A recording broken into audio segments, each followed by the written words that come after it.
Salam sejahtera dan salam serakku sayang bersama saya Janet Bennett.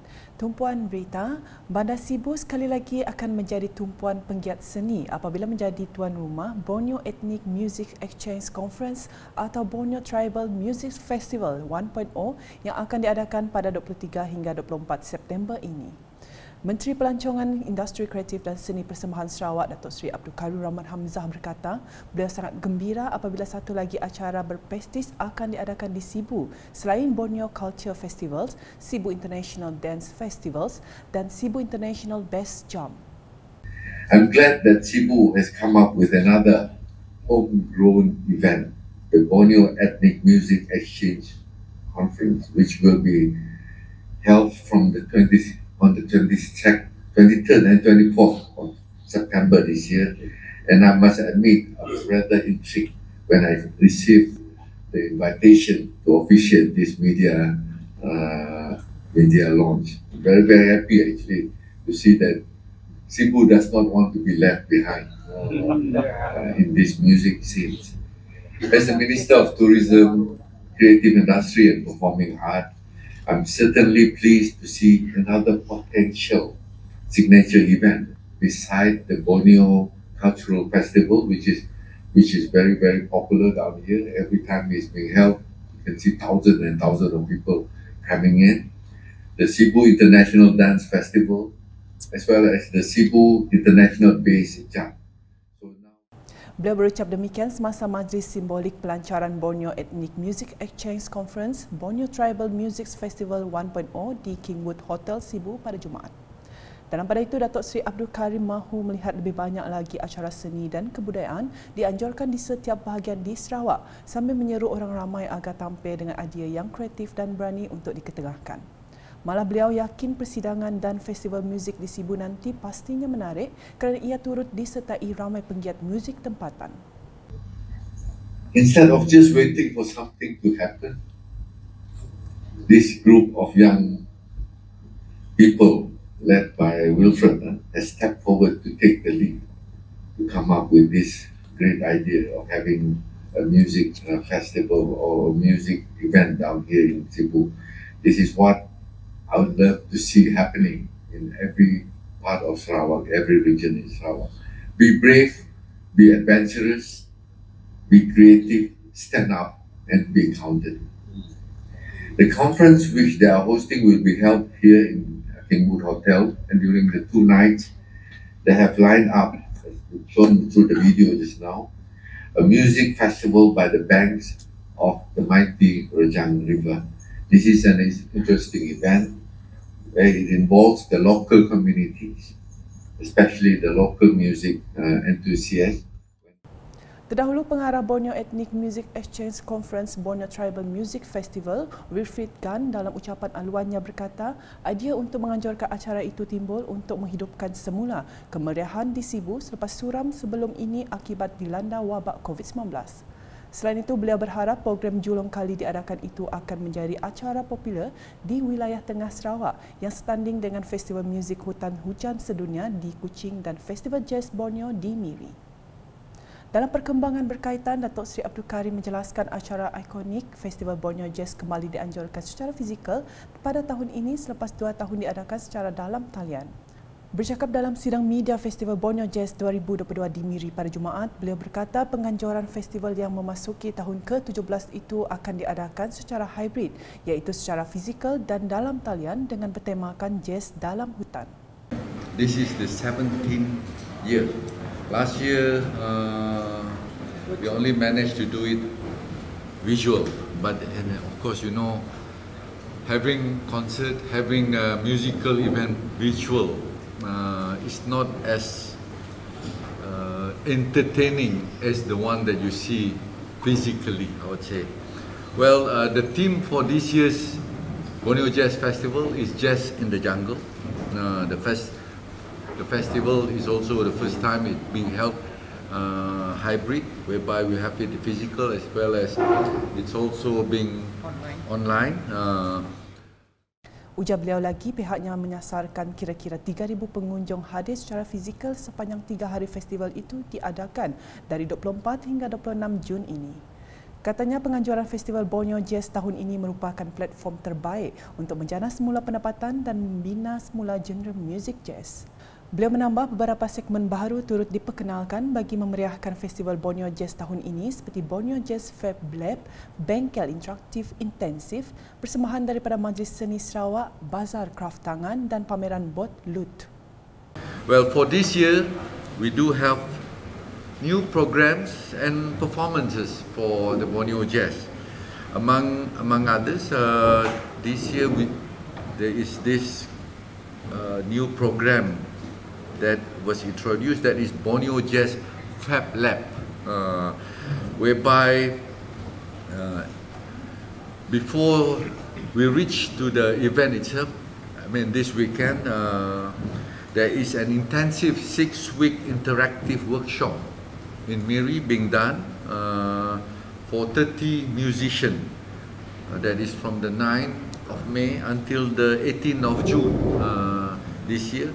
Fab Lab is led by 2 international musicians, namely Chris Tock, a saxophonist, composer and arranger from France, and Jules Valzo, I hope I pronounced it correctly, a bassist, producer as well as a DJ from Switzerland. Laporan seterusnya, sebanyak 28 buah keluarga miskin Tegar di daerah Pekan telah dipilih untuk menyertai program Pembasmian Kemiskinan Tegar Keluarga Malaysia BMTKM. Menurut Menteri di Pejabat Perdana Menteri Ekonomi Datuk Seri Mustafa Mohamed, program di Pekan merupakan salah satu daripada 10 lokaliti di Sarawak yang akan diadakan program tersebut. Ujarnya, matlamat program itu ke arah sasaran kerajaan untuk membasmi keluarga miskin Tegar dalam negara menjelang 2025. Mengenai jenis projek-projek kecil yang akan diberikan kepada keluarga terpilih ini, beliau mendedahkan pihaknya mengambil langkah fleksibel kerana projek diberikan akan diberikan mengikut minat, kemahiran dan kos sesebuah projek tersebut. Beliau berkata demikian semasa ditemui di Majlis Gerak Mula program BMTKM yang diadakan di Pakan pada Jumaat. Ujarnya, antara yang akan disalurkan adalah bantuan projek penanaman sayur, pajak ikan kepada yang sudah memiliki kolam ikan dan bantuan kepada peniaga barangan runcit. Secara purata, setiap penerima bantuan menerima jumlah bantuan berjumlah RM10,000, namun ia bergantung kepada jenis perusahaan yang dipilih. Manakala di Bintulu, Menteri di Jabatan Premier Sarawak Datuk John Sikitaya telah mengadakan taklimat kepada 3 orang tuai rumah bersama anak buah mereka berhubung projek penambahbaikan rumah miskin Sarawak PPRMS di Pusat Khidmat Aduk Kakus pada Khamis. Ketiga-tiga buah rumah panjang itu mendapat peruntukan bagi PPRMS tahun ini bagi kawasan Dewan Undangan Negeri Dun Kakus. Selepas taklimat, Datuk John Siki yang juga ahli Dewan Undangan Negeri Kakus menyampaikan bantuan kepada Klinik Kesihatan Tatau bagi mengadakan aktiviti kem diabetes dan hypertension di Klinik Kesihatan Tatau. Bantuan telah disampaikan kepada pakar kesihatan keluarga Klinik Kesihatan Tatau Dr. Tiong Chong Ying. Perkembangan di Kapit, jelajah integriti yang sedang dilaksanakan Unit Integriti dan Ombudsman Sarawak Union bertujuan mewujudkan masyarakat yang berintegriti tinggi seiring dengan matlamat Sarawak menjadi negeri maju menjelang 2030. Bagi mencapai aspirasi ini, agensi kerajaan sebagai pelaksana dasar dan masyarakat harusnya mempunyai akhlak berintegriti tinggi. Demikian tegas timbalan Menteri di Jabatan Premier Sarawak Datuk Mursyid Diranja Dr. Juana Jaya. Katanya union diwujudkan bagi memantau projek kerajaan di seluruh Sarawak supaya berjalan dengan lancar dan mencapai objektifnya dalam memberi manfaat kepada rakyat. Berucap semasa program Jelajah Integriti Siri 5 2022 bahagian Kapit di Song pada Jumaat, beliau juga menyeru supaya masyarakat melaporkan kepada union sekiranya berlaku penyelewengan dan salah guna kuasa di kawasan masing-masing. Pada masa sama, Datuk Dr. Juanda menyeru supaya Ketua Masyarakat dan Ketua Kaum KMKK dan Jawatankuasa Kemajuan dan Keselamatan Kampung JKKK memantau perkembangan projek di kawasan masing-masing dan tidak hanya bergantung dengan kontraktor semata-mata untuk memastikan ianya dilaksanakan dengan betul dan telus. Sementara itu, Ahli Dewan Undangan Negeri Katibas Lidam Ahsan berkata dasar dan inisiatif yang diperkenalkan kerajaan di setiap agensi adalah untuk memudahkan rakyat. Berikut pula mengenai kejayaan operasi tapis khas Malaysia oleh Jabatan Siasatan Jenayah Narkotik JSJN Polis Diraja Malaysia Kontijen Sarawak. Operasi dilaksanakan pada 21 hingga 23 Jun 2022 di seluruh negeri Sarawak itu turut dibantu oleh lain-lain jabatan dalam PDRM serta Agensi Anti Dadah Kebangsaan AADK menurut Pesuruhjaya Polis Sarawak Datuk Muhammad Azman Ahmad Sapri. Katanya sepanjang operasi itu dijalankan, sebanyak 30 sarang dadah telah digempur dengan seramai 391 individu berusia 16 hingga 64 tahun telah ditangkap di atas pelbagai kesalahan di bawah Akta Dadah Berbahaya 1952. Sepanjang operasi ini, seramai 391 orang telah ditangkap di atas pelbagai kesalahan di bawah Akta Dadah Berbahaya 1952 seperti berikut. Seramai 369 lelaki dan 22 perempuan yang berusia di antara 16 hingga 64 tahun. Antara seksyen kesalahan yang terlibat itu seksyen 39B seramai 7 orang, seksyen 39A2 seramai 4 orang, seksyen 39A1 seramai 19 orang, seksyen 12.2 seramai 68 orang, seksyen 6 Akta Dadah Berbahaya seramai 3 orang, seksyen 15.1A 278 orang, seksyen 31 LLPK sama 7 orang. Dan daripada tanggapan ini, ada di antara individu yang ditangkap melakukan lebih daripada satu kesalahan. Menjelas lanjut dalam sidang media Obstapis khas JSJN di Ibu Pejabat Polis Kontijen Sarawak pada Jumaat, beliau berkata rampasan dadah tertinggi dilakukan di daerah Sibu berjumlah RM91,048, diikuti Kuching berjumlah RM8,490, Kapit RM5,955 dan seterusnya diikuti daerah-daerah lain. Tegas Datuk Muhammad Azman lagi, PDRM khususnya JSJN akan terus mempertingkatkan tindakan bagi membanteras kegiatan berkenaan. Di sini kita ingin menegaskan bahawa PDRM khususnya JSJN akan terus mempertingkatkan tindakan bagi membanteras kegiatan pengedaran dan penyalahgunaan dadah serta melumpuhkan sumber bekalan, kewangan dan aset sindiket bagi memastikan kegiatan mereka dibanteras habis-habisan. Di Seri Aman, seramai 188 peserta dari daerah Bantu menyertai program latihan border Community Emergency Response Team (CERT) kawasan daerah Seri Aman Seri 3 di Dewan Seri Bantu pada Rabu. Program anjuran Unit Keselamatan dan Penguatkuasaan Sarawak UKPS itu adalah untuk memberikan penerangan berkaitan keselamatan negara termasuk tindakan yang perlu dilakukan semasa kecemasan.